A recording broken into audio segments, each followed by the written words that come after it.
առաջին պատահած դուրն ենք մտել ուղղակի անդամ եմ падգամավոր ես իմ լիազորությունների շրջանակում հերթականությունը կներեք ճիշտ է դուք կնախընտրեիք որ առաջ ձեզ մոտ մտնեին բայց ես որպես падգամավոր ես նախընտրեցի սկզբից մենք նախընտրեցինք սկզբից բժշկին մասնագետին ապահովագրական համակարգում գործառույթ իրականացնող ամենակարևոր անձանց հանդիպել հետո նոր բայց ամենակարևոր անձինք ամեն դեպքում աշխատում են կազմակերպության մեջ, այնպես չի որ առանձին, այո, դրա համար երևի թե կազմակերպության ղեկավարությունն էլ պետք է տեղի առնի։ Մենք կազմակերպության ղեկավարությանն էլ կայցելենք, խնդիր չկա բացարձակապես, անպայման այսօր կայցելենք նաև կազմակերպության ղեկավարին։ Որովհետև մեզ համար, մինչև ձեր ասել, մեզ համար դա նույնպես կարևոր է։ Ձեր վերաբերմունքը, ձեր մոտեցումները, ձեր տեսած խնդիրները, ձեր վերհանած խնդիրները, ձեր առաջարկությունները մենք անպայման կուզենք լսել։ Շատ լավ։ Մենք անպայման ձեզ կայցելենք, շնորհակալություն։ Մենակ ադմինիստրացիայի տեղն էլ որ ասեք, սիրով կմոտենենք։ 3-րդ հարկ 52 կաբինետ տնօրենի սենյակ։ Շատ բարի։ Մենք կմոտենանք։ Շնորհակալ ենք ձեր հրավերի համար, անպայման կայցելենք։ Չնայած հրավերի ենք կայցելելու։ Եթե կան հարցեր։ Չէ, երևի Զուր ուզում էի հարցնել, որ տեսեք, թերապևտը, մանկաբուժը, պացիենտը գալիս է առաջի հերթին իր մոտ։ Բուժիշկը հետազոտում է, լսում է, դիֆերենցիում է, տրիաժը անցկացնում, ինչից հետո ենթադրություն է անում, որ օրինակ սա իր մասնագիտականը չի պետք է ուղարկել նեղ մասնագետի մոտ։ Արդյոք դա աշխատանք չի, որի համար որ բուժաշխատողը պետք է վարձատրվի։ Ես նորից ասեմ, ես դա իմ սուբյեկտիվ կարծիքն է, ես համարում եմ, որ քանի որ հիվանդին վարելու է եւ բուժելու է նեղ մասնագետը, դա իրեն Իսկ հիվանդն է։ մանկաբուժը պեր կապիտա ստանում է, չէ՞։ Всё, այդ պարագայում շատ արդարացի է, միանշանակ։ Ես կարծում եմ դա է ստանում եւ կներեք պեր կապիտայի գործակիցը ավելացել։ Շատ լավ է։ Եվ ապահովագրական Իսկ ապահովագրական խորհրդատվությունների համար վճար ստացել են բուժաշխատողները։ խորհրդատվությունների համար այո ստացել են նեղ մասնագետները։ Միայն նեղ Մասնագետների հարցը դեռ քննարկվում է։ Այնտեղ պետք է զտել ճիշտ ասած խորհրդատվությունները, որն է, ասենք, միայն նեղ մասնագետի, նաև նեղ մասնագետինը, որը մնում է պեր կապիտայի շրջանակներում, որը որ տեղամասայինը ինքը սկսել է բուժել դեպքը, ավարտել է դեպքը։ Ներդրումից հետո արդեն 3 ամիս անցել է, արդյոք զտված չի։ Գիտեք ինչու՞մն է խնդիրը։ Կարողանան հասկանան, չէ՞, իրանք ինչի Խնդիրը համար են նրանումն է, որ այո, մի քիչ սխալ մուտքագրումներ եղան, որը հիմա պետք է իսկապես քննարկվի զտվի։ Ձեր ասածից հարց առաջացավ ինձ մոտ։ Այսինքն 3 ամիս բժիշկը աշխատել է եւ կարող է հետազոտության արդյունքում պարզվի, որ ինքը այդ բանը չպետք է աներ ու չիմանալու արդյունքում աշխատել է։ Նա պետք է չվճարվի, որովհետեւ դեռևս հետազոտական խնդիր կա։ Ես դրա աշխատել է, որ որոշ ինքը աշխատել է եւ ես ձեր ասածն եմ ասում, դուք ասեցիք որոշ հանգամանքներով պայմանավորված վճարումներ չեն եղել եւ որոշակի հետազոտությունների արդյունքում եղել են պերկապիտայով, ոչ, տեղամասայինները ստացել են իրենց պերկապիտայով այն գործի համար, որ դեռ չեն ստացել։ Չէ, մյուսները ստացել են։ Հա, ոչ նեղ մասնագետներ կան, որոնք նշեցիք, որ դեռ նեղ մասնագետները ստացել են։ Որում չստանալը։ Տեղամասայինների մասին է խոսքը։ Տեղամասայինները ստացել են պերկապիտայով իրենց աշխատավարձը։ Հարցի կողմն եք ասում, ես այն մյուս կողմն եմ արդեն ուզում ասնել։ Այն մարդիկ, ովքեր որ դեռևս չեն վճարվել որոշակի հետազոտությունների անհրաժեշտության հետ պայմանավորված։ Դրա համար եմ ասում, այդ հարցը դեռ Ինչ սպասվում է ձեզ։ Հետազոտություններից հետո պարզվեց, որ իսկապես այս մարդիկ այդ բանը, այդ աշխատանքը չպետք է անեին ու պետք է չվճարվեն։ Չէ, իրանք դրա համար վճարվել են։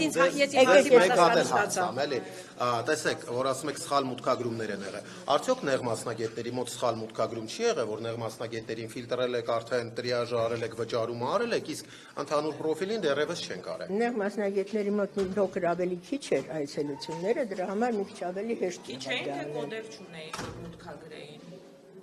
Շատ դեպքերում կոդերներ են կոդերը մի փոքր ուշ եկավ, բայց հա, հունվարին եկավ ավելի։ Գինեկոլոգիայի բաժին ասենք կա Գրիգորյան։ Այո։ Խնդիր չկա, մենք ուղղակի բժշկի ձայնը նախաձեռնող խմբով դիմել ենք ազգային ժողով, մեր գործընկեր պատգամավորները միացել են մեզ, մենք շրջում ենք Երևանի եւ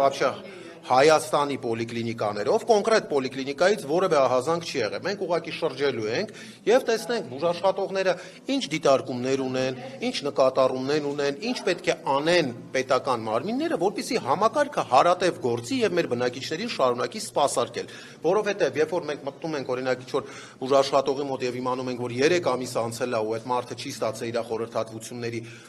աշխատավարձը, ես որպես բժիշկ ասեմ 3 ամիս չվարձատրվեմ, իմ մոտիվացիան կկորի ամբողջապես աշխատելու բժիշկ։ Դրա համար եկեք ճիշտ հասկանանք, ես հասկանում եմ, որ մասնակի վճար եղել է, պեր կապիտայով վճարվել են, բայց մենք գնում ենք այն ուղղությամբ, որպեսզի համակարգը երկար աշխատի, որ պացիենտներին երկար սպասարկի։ Դրա համար առաջի հերթին այդ համակարգի առաջամարտիկը, բուժաշխատողը, պետք է իր աշխատանքային պայմաններից, ստացած վճարից եւ արկա պարագաներից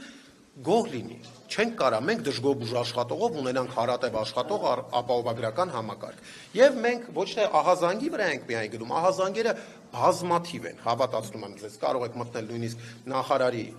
տեղադրած նյութերի տակ, մեկնաբանությունները կարդալ, տեսնել ինչքան ահազանգեր կան։ Բժիշկների, պացիենտների, մենք ոչ թե ահազանգով ենք գնում, մենք սենց պարբերաբար շրջելու ենք, չենք տեղեկացնելու որևէ պոլիկլինիկայի, ոչ ադմինիստրացիային, ոչ նախարարությանը, հանկարծակի մտնելու ենք որևէ բժիշկի, տեսնենք, հարցնենք, ինչ նկատառումներ ունեն, որովհետև կոնկրետ այս պոլիկլինիկայի վերաբերյալ չեմ կարող ասել փաստական ապացույցներ չունեմ, բայց կան պոլիկլինիկաներ, որտեղ որ ադմինիստրացիան վարչական լծակով ստիպում է լռեն բժիշկները։ Իսկ նման բանը այդ ստրկատիրական համակարգը անթույլատրելի է բժշկական ոլորտում, որովհետև բուժաշխատողը պետք է կարողանա իր կարծիքն է արտահայտի, դժգոհությունն է, գոհունակությունն է ասի, մտանք բուժաշխատողի մոտ։ Շատ լավ բժիշկեր ասեց, համ գոհունակությունները ասեց, որ շատ լավ համակարգ է, պացիենտներին օգուտ է տալիս, համ իր դիտարկումները ասեց, որ խնդիր ունի, այս ինչը ճիշտ չի, այս ինչը սխալ է, ախր ներառական մասնակցային կերպով է պետք նման նախագծերը իրականացնել, վերջո սա սոցիալական ոլորտ է։ Բժիշկները վախենում են խնդիրների մասին։ Շատ դեպքերում այո, վախենում են խնդիրների մասին բարձրաձայնել, որտեղ շատ բժշկական կենտրոններում տնօրենը ասում է ձեն հանես դիմումդ գրի գնա։ Եթե հարկ ասու, որ ձեր մոտ չի եղել, բայց այդպիսի դեպք արձանագրվել է, ես ուզում եմ նաև մեր հանրությանը տեղեկացնել, որ այս հանդիպման մասով մենք ուղիղ եթերում ենք խոստացել, երբ որ այս մասով ազգային ժողովի լսումներ էին եւ այդ քննարկման ժամանակ մենք արձանագրեցինք, որ տարբեր բժիշկներ ունեցել են մասնագիտական իրավունքի կոպիտ խախտումներ, երբ նրանց ուղակի հեռացրել են աշխատանքից իրենց տեսակետը կամ նախարարին քննադատելու համար հանրային տիրույթում, դրա համար մենք որոշեցինք գնալ, ձեր մոտ չի եղել, բայց հիվանդանոցներ կան եղել են, որ եւ հիվանդանոցը հեռացրել է նախարարին քննադատելու համար եւ նաեւ եղել է խիստ նկատողության դեպքեր բժիշկներին, այսինքն մենք այդ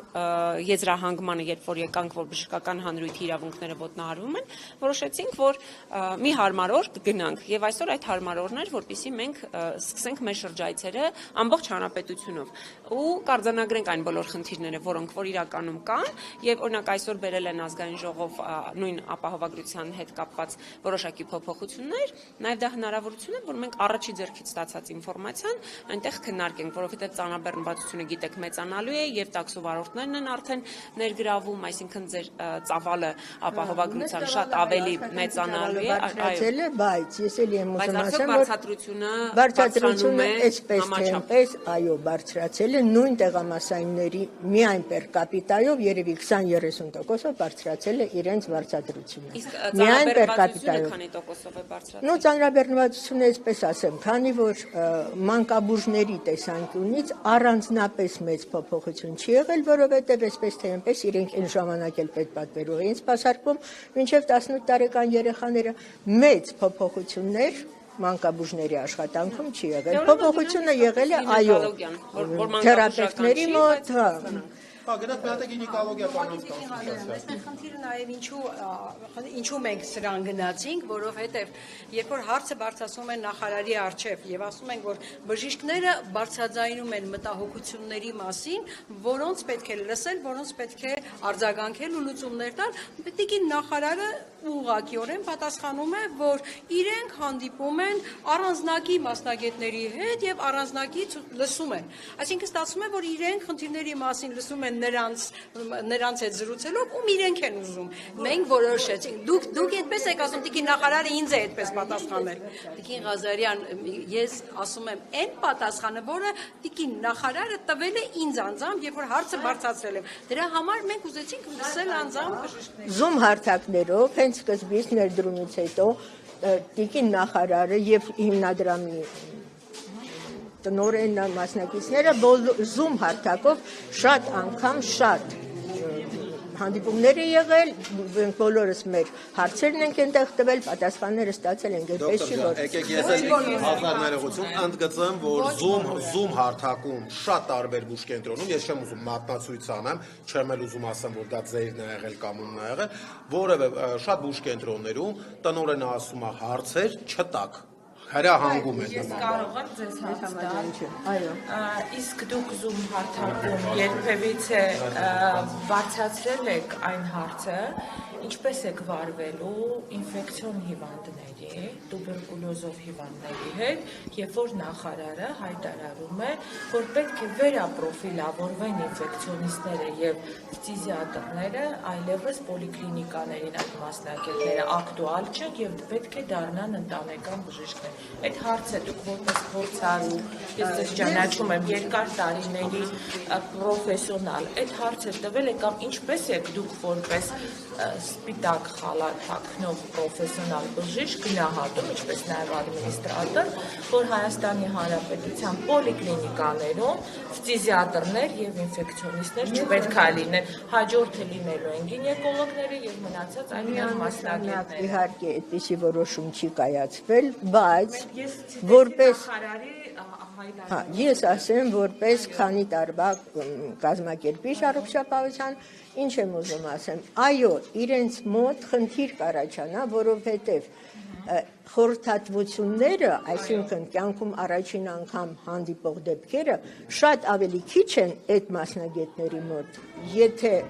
որոշենք, որ այո, վարձատրությունը լինելու է հիմնականում խորհրդատվություններով, այո, այս դեպքում երևի թե այս մասնագետները որոշ չափով պետք է տուժեն, ինչ որ բան պետք է մտածել։ Տարբեր առաջարկություններ ա եղել, սկսած նրանից, որ իրենց վարձատրությունը էլի միգուցե թողնեն պեր կապիտայով, տարբեր, էլի եմ ասում, տարբեր առաջարկություններ եղել են։ Հարց տամ, էլի, լոգիկային ավելի մոտ չի, որ ինֆեկցիոնիստը ու ֆիզիատրը ավելի իրանց աշխատանքի լավ լինելը գնահատվում է նրանով, որ իրանք հիվանդ չունենան։ Ոչ թե լոգիկայով, դա ազգային ծրագրում է։ Որովհետև ավելի լավ է իրանք կարողանան կանխարգել են հիվանդ չունենան խորհրդատվություն չանցկացնեն, քան իրանք լիքը հիվանդ ունենան ու մեր մոտ տուբերկուլոզի տարբեր իրենց վարձատրության մի քանի մեխանիզմներ են քննարկվել։ Մենք ունենք, այո։ Երևի այո։ Կտակ հանդիպեք։ Ես էլի եմ ասում, եկեք այսպես տնօրենի մոտ բարձրանանք, ինքը եկեք մենք բժիշկների հետ շփվենք, հետո տնօրենի մոտ բարձրանանք, լավ, որ բոլոր դժվարությունները նաև փոխանցենք տնօրենին։ Որ բոլոր խնդիրները կարողանանք օբյեկտիվ ներկայացնենք նաև տնօրենին։ Որտեղ է ֆիզիատրը նստում, եթե կարելի է։ Ֆիզիատրը նստում է ներքևում, մուտքը դրսի կողմից է, դրսի կողմից առանձնացված է։ Դա որ կանոնց կոնսուլտացիա մի հատ մտնենք, հետո գնանք ասենք ֆիզիատրի մոտ։